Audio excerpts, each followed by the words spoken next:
So, balance in journalism, Rita and James. This is the big story. Apparently, we don't have enough balance or love in our media, Rita. Yes, apparently having, I don't know, maybe 5% of the media not be dripping wet lefties is offensive to the other 95%, including Stan Grant, who seems to be absolutely appalled that anybody would veer from his warped opinion of this country and what we stand for. I mean, this is a level of entitlement, a level of arrogance that is rarely seen, where he seems to think that if you do not agree with him 100%, then not only are you wrong, you're fake You're news. racist. You're possibly racist.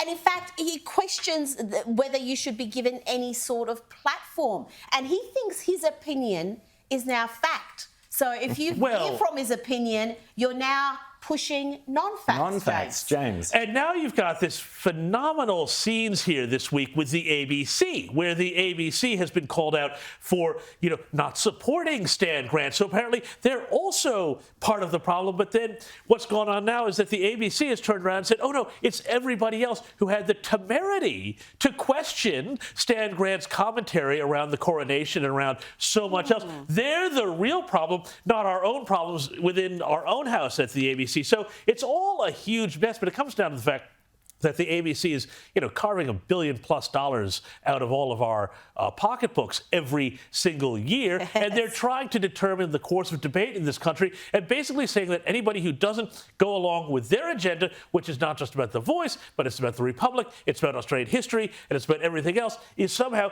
some, horrible racist who shouldn't be platformed. But let's just recognise how Orwellian this is. You have the ABC, whose charter demands that they must always put both sides of any argument, or as many sides of any argument. They must present them without any opinion of their own. That is the ABC charter. It's different to this show. It's different to most media because you choose to watch other media through advertising or you pay through subscription, but the ABC is paid for by your taxes and its charter is very specific and very different. Stan Grant has turned this idea on his head and claims that the ABC doesn't understand the concept of balance because it insists occasionally on someone with a different point of view to his coming up.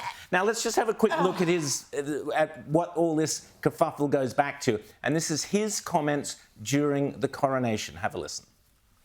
Because the symbol of that crown represented the invasion, the theft of land, and in our case, the exterminating war, which next year will mark 200 years. So Stan Grant is perfectly entitled to put forward his point of view.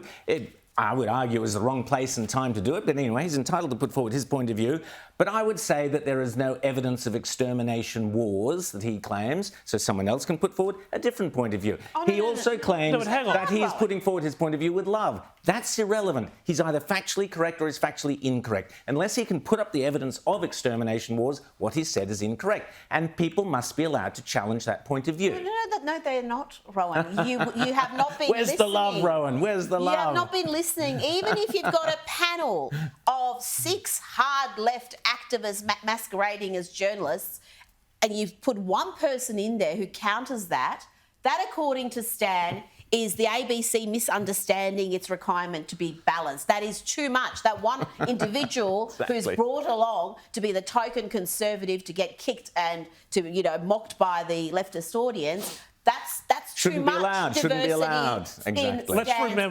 Let's remember that on that panel, I believe the furthest person to the right on that panel was Julian Leeser. Right? Oh dear. So that should tell you something. But remember, on that panel, they also had a young Indigenous lawyer who made the bizarre claim that because New South Wales started as a penal colony, what it was doing was putting all the Indigenous people in jail, and that the jails should be emptied to make up for colonization today. So it was all sorts of bizarre, misinformed, ahistorical nonsense. But I want to get back to this point about the love thing, because this is all we keep hearing about.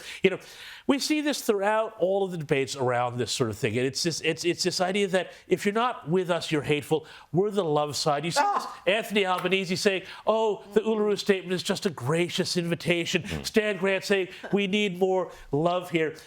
And yet, you know, this love has a real sort of iron fist of course. veiled within it. And we'll see that in all sorts of ways. I think a bit later we'll talk about Paul Kelly's article. Well, let's talk about that now. I mean, this is gaslighting. This is what the gaslighting. That's the word. Gaslighting. They are precisely what they accuse you of being.